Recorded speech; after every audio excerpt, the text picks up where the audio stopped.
Shall I pretend to be your girlfriend? Don't worry, I'm great at acting. I was quite troubled by my parents' persistent matchmaking attempts, and my boss Emily offered to pretend to be my girlfriend. She was way too beautiful to be my girlfriend, but it seemed like this would work out for now. However, on the day of the meeting, not only my parents, but I too was shocked by an unexpected revelation. Alex, is this really your girlfriend? From that day on, my feelings started to change significantly. Meanwhile, Emily continued to pretend to be my girlfriend indefinitely. I'm Alex, 36 years old. I've been single for 36 years. I have few friends and even fewer opportunities to meet new people. My days end with commuting between work and home. My few friends are all married with kids now, so I rarely see them. The only person I know around my age who's single like me is my boss, Emily. People might think I'm either gay or just unable to find love, but she is also quite a mystery. She's stunningly beautiful, highly competent at work, and I've seen guys hit on her more than once. Yet she boldly declares at office parties, I'm staying single forever, and doesn't seem to care about being single at all. I admire and envy her resolute attitude. I don't want to be without a girlfriend. I want a wife and kids. I have been introduced to women several times, including during my school days, but even if the first date goes well, it never leads to anything more. No one has ever told me it's because of my looks or personality, so it doesn't seem to be that. What's the problem? Lately, I've been thinking about this all the time. Alex. Emily's voice snapped me back to reality. I was at work. Hey, you've been spacing out a lot lately. What's up? If something's bothering you, I'm here to help. No, it's nothing. I'll be more careful, sorry. Even if I could talk to her, she wouldn't understand my worries. After all, she's someone who thinks being single is the best. It's already 4:30, and there's not much time left until the 5 o'clock end of the day. I need to finish these documents quickly, but if it means working overtime, that's fine too, because my parents nag me if I go home early. I still live with my parents at my age, and lately they have been pressuring me about marriage and grandchildren. I'm just worried about your future, Alex. Yeah, we won't be around forever. I understand what they're saying, but still, I really want the same thing. I'm just anxious about how to make it happen. Alex, are you staying late? Let's grab a drink tonight. John, who sits next to me, is a colleague from my same year. He has a wife and 2 kids. I don't have deep relationships at work, so even though I'm friendly with John, we've never gone out for drinks personally. John, you should go home. Your wife is taking care of the twins by herself, right? He made a resigned face and said, That's why when I get home, all I hear until bedtime is how hard her day was. I want to stay out late sometimes too. Unbelievable. If I had a wife and kids, I would definitely want to go home early to see them. But since I don't know what marriage is really like. Maybe my thinking is naive. Maybe I should ask him about it over drinks. I decided to focus until the end of the day and then head to the pub near the station with John. His recommended pub is cheap, and the food is decent, but we have to get there early to get a seat. Tonight, we hurried from the office and managed to snag a couple of seats at the counter. We toasted with beers and started to unwind from the day. Halfway through my mug, I remembered I should text my mom that I won't eat dinner tonight. John, who are you texting? Mom, I replied, and he chuckled. I know why he's laughing, but I don't want her to go through the trouble of making dinner for me. Her reply said, Enjoy yourself. She probably thinks I'm out with a woman. I rarely stay out late unless it's for farewell parties or year-end parties. Feeling a bit tipsy from the alcohol, I boldly asked John an intrusive question. Hey, how did you meet your wife and start dating? Since I don't usually discuss such things with coworkers. He seemed surprised but answered sincerely. It was at my previous job. I joined this company mid-career. Remember, my wife was my junior at my old company. So, how did you start dating? It was pretty normal. We met at a pub one day, said hi, and oh, it's you. Hit it off, went to a second round, and within a week, she came to my parents' house. Even if I met a female colleague at a pub, I can't imagine it turning into a romance from just hi, and oh, it's you. Usually it's just a drink together and then see you tomorrow, right? How does it escalate to meeting the parents within a week? As I pondered this, the person next to me left, and someone new sat down. I'll have a large beer, a breaded pork cutlet, grilled mackerel, and some chicken skewers. Despite the woman's voice, her order was quite hearty. Wait, that voice sounds familiar. I looked over, and there was Emily. The only empty seat at the counter was next to me. She comes to pubs alone. How impressive. She noticed me, and we made eye contact. Hi. Oh, we ended up drinking together, and that cat was just so cute. I almost took it home, but then I came to my senses. It wouldn't be fair to keep it in my apartment. Emily, already tipsy, was enthusiastic, recounting how she almost adopted a cat from a shelter. John, who loves beautiful women like Emily, was fully engaged in the conversation. For some reason, every guy at our company, even the married ones, is infatuated with her. I, on the other hand, was listening half-heartedly since I didn't have any personal interest in her beyond work. Maybe my low energy bothered her because she suddenly turned the conversation towards me. Alex, why aren't you getting married? She is always straightforward, even when drinking. Of all questions, why that one? It's not that simple. I don't have anyone willing to be my girlfriend. She summarized my situation bluntly. That's because you're clueless about the world, Alex. Curious about what she meant. I asked her to elaborate. Apparently, I'm out of touch with modern social life, insensitive to women's feelings, and not sophisticated enough. I was genuinely impressed. Emily really pays attention to people. It's true that I'm not interested in what's happening in the world. I don't watch TV or browse the internet. I don't care about trends or places women enjoy. My hobby is reading, specifically paper books. I'm an analog.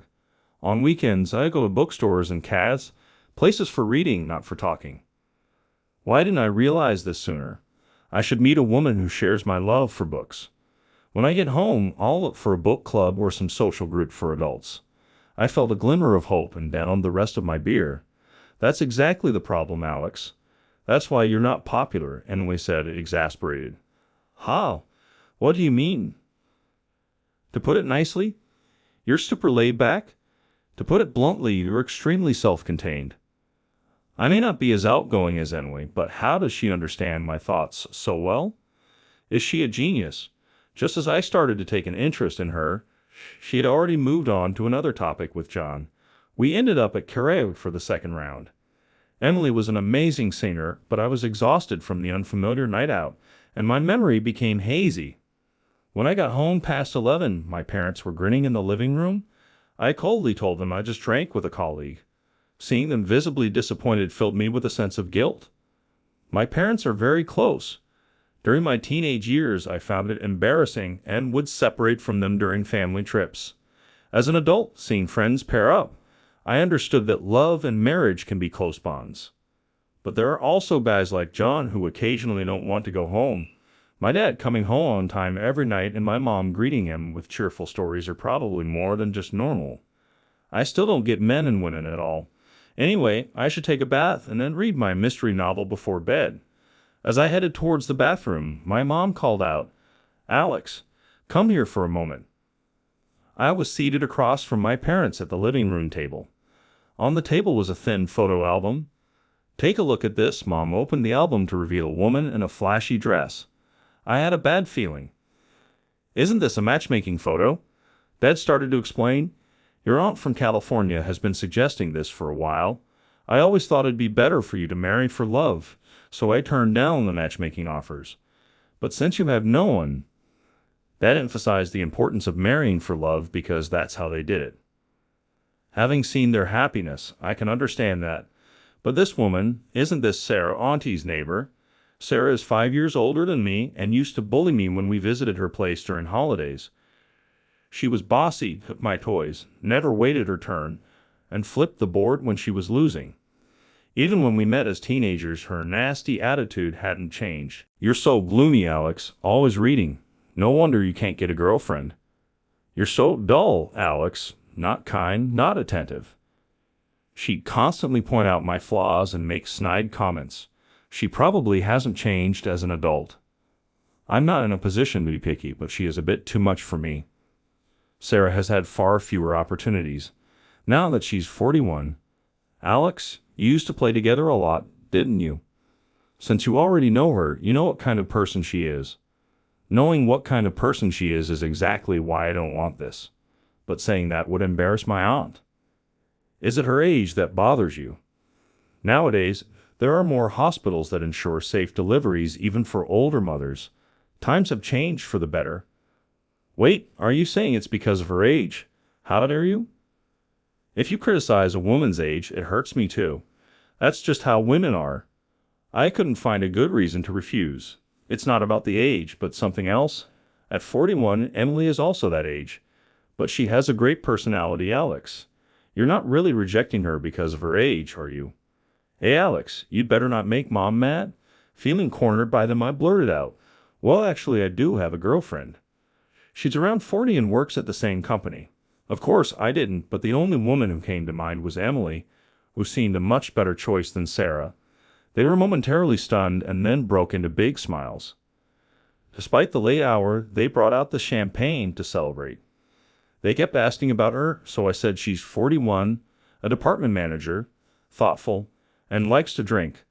That's all I knew about Emily. Great, bring her over soon. How about the holiday next week? I had no chance to object to Dad's suggestion. My head was spinning with John's words. It's normal, we met at a pub, hit it off, and within a week she was at my parents' house. The next day I went to work with a heavy heart. I had to convince Emily to help me out, or I'd end up with Sarah if she came over just once. I could say we broke up later, Emily. Being a good sport would probably help me out once. But the problem was how to bring it up. I waited patiently for a moment when she was free. However, she was always talking to someone and never seemed to have any time alone. Alex, you're acting weird. You're staring at Emily too much. John's comment made me realize I had been watching her all day. I didn't want to be disliked as a creepy guy. I decided to consult with John. So I'm in trouble. Am I weird for asking this? Well, it's pretty bold to ask Emily of all people. We were discussing it secretly through internal email. We could delete the messages later. Just then, a new message popped up that neither John nor I sent. Shall I pretend to be your girlfriend from Jones? Ha! We looked over at Emily's desk. She was giving us a peace sign. Then another message popped up. Don't use company email for personal stuff. I'll delete everything. Karaoke tonight? We had CCE Emily on our emails. After work, the three of us went to the same pub as the previous night. With John's help, we arranged for Emily to come over on the holiday. Leave it to me, I'm great at acting, she said confidently, and a drunken John enthusiastically agreed. He seemed to be enjoying this as if it were someone else's problem. The day finally arrived. I left my house, which was in chaos with deliveries from the pizza place, liquor store, and flower shop, to go meet Emily at the station. I arrived a bit early, but she was already there. Emily, in her casual clothes, looked just like a model. I'd only seen her in a suit before, but she's truly beautiful in both face and figure. On top of that, she's got an amazing personality. I bet my parents will be more shocked than I expected. And indeed they were when I introduced her. They were incredibly surprised. I was also speechless when I learned the shocking truth. Oh, you're really her, right? The former actress Emily. Mom kept asking her over and over, Alex, is it true? Is she really your girlfriend? Dad also kept asking me repeatedly. I was too stunned to say anything. According to the internet, Emily was a famous actress and singer over 20 years ago. She retired suddenly when she was young and was rumored to be working a regular job somewhere. I felt depressed about my own ignorance. That's why so many people at work, married or not, treated her specially. Emily enjoyed the food, drinks, and flowers. My family was giddy the whole time. She kept up the role of my girlfriend with a big smile until the end. Her performance was truly perfect. As they were leaving, my parents enthusiastically told her, Please come again. She responded with a loud, Sure. Her acting was so amazing that I couldn't help but regret she quit being an actress. Thank you so much for today. I owe you one. At the station on the way back, I sincerely thanked her for everything. Emily had a troubled look on her face. I didn't drink enough, she said, sounding dissatisfied. Oh, maybe I pushed her too hard. She really got into the role, even though she drank a lot. She was probably just pretending and couldn't actually enjoy it. I'm sorry, they got a bit too excited. I guess it's not great to be reminded of your past like that, right? I said this thinking, if it were me, I wouldn't like it. She looked at me for a few seconds, then smiled and said, "You said you owe me one, right? Then let's go to an after party." What now? Karaoke? It wasn't good to teach you that after parties are just karaoke. There are all kinds of after parties. Come on, follow me. Emily pulled me along, and we got on the train. We arrived in the city. It was the second-hand bookstore district where I often come to look for books. All right, Alex, walk around freely. I'll follow you. You love books, right? I don't know much about them, but I'll tag along. You probably couldn't read much today because of the worries. I hadn't told her I loved books, and would she? You really enjoy this kind of after party. When I asked her, she said, "Yes, I'm enjoying it." If this were a date, I wouldn't do well, but I thought I could guide her well in a place full of books. I took her to stores with beginner novels and rare books, and only seemed interested in a historical novel by a famous author, Robert Thompson, so I bought her the best one.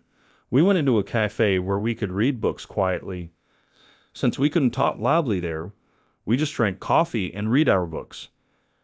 Emily was intently reading the historical novel I recommended. Occasionally, we made eye contact and exchanged smiles, which I found very enjoyable. She also seemed satisfied, so I don't think she was bored. We left the cafe, visited more bookstores, and parted ways when it got dark. I felt a pang of loneliness as we said goodbye, but I quickly pushed it away. Emily had just played along with my charade for the day. She even chose a second-hand bookstore for the after-party, showing how considerate she is. And she's my boss. I can't get the wrong idea. We aren't even compatible after all. She's a former celebrity. The next day at lunch, I was about to go to a diner with John. At that moment, Emily appeared. She was carrying a large bag. "I made lunch, let's eat together. The three of us," she said. John had been excited about having a pork cutlet set meal today, but he immediately changed his tune, eagerly agreeing and acting all smitten. "You're married," I thought irritably. The weather was nice, making the company cafeteria terrace pleasant. Her lunch was lavish with many dishes, including pork cutlets, and it was delicious. Once we were full, she showed me the book she bought yesterday. "I finished it. Your recommendation. What is the author trying to say?" It was 400 pages long, and she had already read it. "I actually don't like Robert Thompson," I admitted, not wanting to lie. He often appears on TV making pretentious comments. However, the book I gave her was excellent and was even made into a movie. Emily nodded thoughtfully. Not wanting to go straight home, I went out to the city. I found myself drawn to the same stores we visited, finally admitting to myself, I think I like Emily. This was a new feeling for me. The following week, an article about Robert Thompson's infidelity appeared in a magazine at work. Women from other departments came to see Emily, and men hesitated to talk to her. The magazine clearly showed Emily walking alongside Thompson. I spent more time than ever checking online news. The internet had already revealed Emily as the former actress, though she acted normal. The staff were full of jealousy and curiosity, saying all sorts of things. She said she'd stay single forever, or, with those connections, it's no wonder she got a position. Many were quick to change their tune. Even J.N. said, "I'm disappointed." I chose to ignore them. I also treated Emily normally, not mentioning the gossip. She quietly told me, "I'm used to it," but she looked sad. When I got home, my parents were acting strangely. "Alex, I made your favorite hamburger steak with just beef today. How about we watch a movie instead of TV tonight?" To my parents, I was a poor son being toyed with by a former actress. Their concerned behavior was so painful to see that I decided to tell them the truth. As dinner was prepared and Ned was browsing movie channels, a movie adaptation of Thompson's novel appeared on the screen. It was clearly a promotional stunt taking advantage of the scandal. Seeing him hastily turn off the TV made me feel even worse, so I decided to tell the truth right away. "Hey, about Emily." Just then, the doorbell rang. Mom went to answer it and brought Emily into the living room. "Excuse me for intruding. I'm sorry for coming so suddenly. There was a bit of trouble when I got off at the nearest station. She explained that she came to apologize but hesitated, thinking it might be inappropriate. Then people around her started to notice her. Someone even yelled "cheater" at her, and that led to a crowd gathering as people noticed her and joined in, some for amusement. She ran away from the station, circling around until she finally arrived at our house. I wandered around for about an hour, so no one followed me. My parents had uneasy expressions. No one said a word. As I was about to muster up the courage to speak in the awkward silence, Emily spoke up. "I'm sorry for causing a scene, but it's true that I'm dating Alex. I'm only seeing Alex. Can you believe that?" Emily said something unbelievable. My parents turned to look at me. I naturally turned to look at Emily. She was staring at my parents. The next person to break the strange silence was my dad. "Ha! We don't doubt you at all. Our son would never lie to us." Then Mom followed suit. "Oh, of course we raised him better than that, right, Alex? We trust whoever he chooses." Their unusual tone was somewhat amusing despite the situation. Feeling relieved by the slightly relaxed atmosphere, I was finally ready to tell the truth. "Dad, Mom, I'm sorry," I started, but they weren't listening to me at all. Emily had started to cry. We waited quietly until she stopped crying. After she calmed down, she shared her truth. 21 years ago, Emily was offered the lead role in a film based on a book by Robert Thompson. She was thrilled, but Thompson's side imposed a condition. The condition was that she would be an exclusive actress for all of his works for the next 20 years. Her agency was concerned that this would limit her opportunities, especially overseas, and tarnish her pure image due to Thompson's notorious reputation with women. After many negotiations, the film offer was withdrawn. The office was talking about continuing to work hard while waiting for a big opportunity. But a few months later, an unexpected notification arrived. It was a copy of a contract agreeing to Thompson's terms. Both Emily and the office had been deceived, but the contract that had been signed couldn't be undone. The contract stipulated that an unfair portion of Emily's earnings would go to Thompson, meaning the more she worked, the more the office would end up in the red. It felt like something the mall would do, but there was nothing they could do about it. Emily couldn't star in the film, continue her career, and had a regular obligation to accompany Thompson until her 42nd birthday. Believing she couldn't have a normal marriage with such a burden, she gave up and often declared her commitment to staying single. Soon that obligation would end. But their last meal together was caught by a tabloid. It was likely a deliberate setup by Thompson's side, either as harassment or blackmail. She regretted not considering this possibility. From the way she occasionally stumbled over her words, I realized that story was true. But from this point on, I wasn't sure how to take it, and I was at a loss. I was considering a normal, happy marriage with Alex, but with all this trouble, I don't think it's possible, she continued, but I was serious about it. "Please believe me," she said it all so smoothly that I couldn't tell if she was acting or being sincere. I had no clue. After all, I hadn't even told her my own feelings yet. My parents, who had been listening to her story intently, looked at each other and then said in unison, "It's no trouble at all. Please marry our son." Their perfect synchronization showed how close they were. I was the only one who was flustered. Emily's eyes sparkled.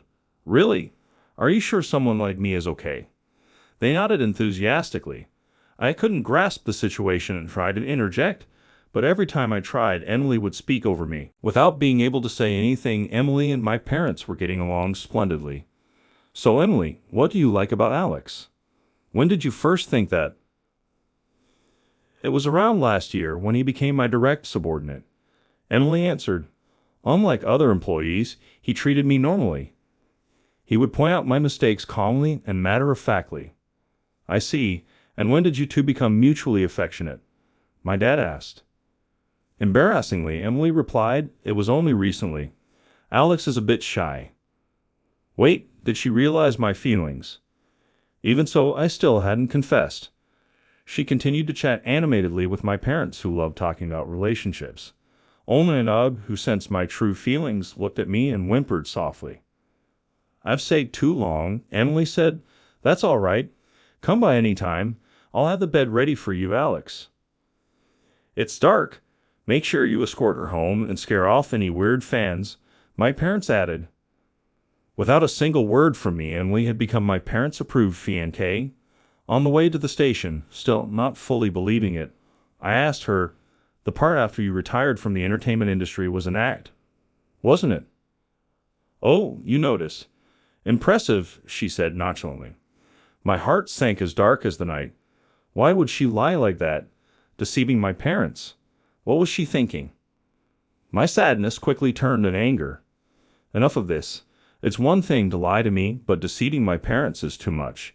Even if lying is common in shows, this is the real world. I shouted in anger, feeling awkward. I quickened my pace. When I turned back, Emily had stopped far behind, looking down. I rushed back to her and found her sobbing like a child. "It's not a lie. I really do love you, but you never noticed my feelings. Playing the girlfriend role made me happy, and your parents' warmth touched me so much. But you never understood, Alex. This was the only way I could think of. I knew you always read books, but you never noticed me." What is she saying so straightforward and vulnerable? Emily, always sociable, meticulous, and reliable, must have been acting all along. That must have been so hard. That night, I gathered the courage to express my feelings, and we officially started dating with marriage in mind. It was also a battle against the tabloids in Thompson's side, but since I was not well versed in entertainment gossip, I ignored the frenzy and stayed calm. The noise eventually died down. My parents even eagerly answered interviews, turning public opinion in our favor. The media and Thompson's side's attempt at manipulating information failed spectacularly. Now, a few months later, Emily was being sympathized with as a victim of the dark side of the entertainment industry, and Thompson's reputation had plummeted. We quietly and discreetly submitted our marriage license application. I informed my department, and they threw us a celebratory party. John, drunk, kept saying, "I'm the Cupid here. You gotta thank me too, damn it." I hadn't forgotten that I had pretty much followed the same path that led John and his wife to get together. It was simple. We met at a bar one day, said hi and oh, hello, hit it off, went to an after party, and a week later she was visiting my family. Thinking back, it was so similar that it made me laugh. These things do happen like that. The celebration seemed likely to go beyond the second party into a third. "Alex, you should call your mom and let her know you won't need dinner," Emily suggested. Emily never laughed at me for checking in with my mom about dinner plans. It wasn't just that Emily and my mom got along well, but Emily had grown up without knowing her own parents. She believed that if you have parents, it's only natural to thank them and keep them informed about your life. She admired that I maintained such a close relationship with my parents even as an adult. I also felt a renewed sense of gratitude toward my parents. The happiness of falling in love, getting married, and becoming a family is wonderful. The bond I thought didn't exist was right in front of me. I was wrong for not seeing it. While my indifference worked to our advantage with the media, I wanted to be more sensitive and caring towards the people close to me like family, friends, and colleagues. I aimed to grow more as a person. I hope Emily and I can become a couple who stay as close as my parents are.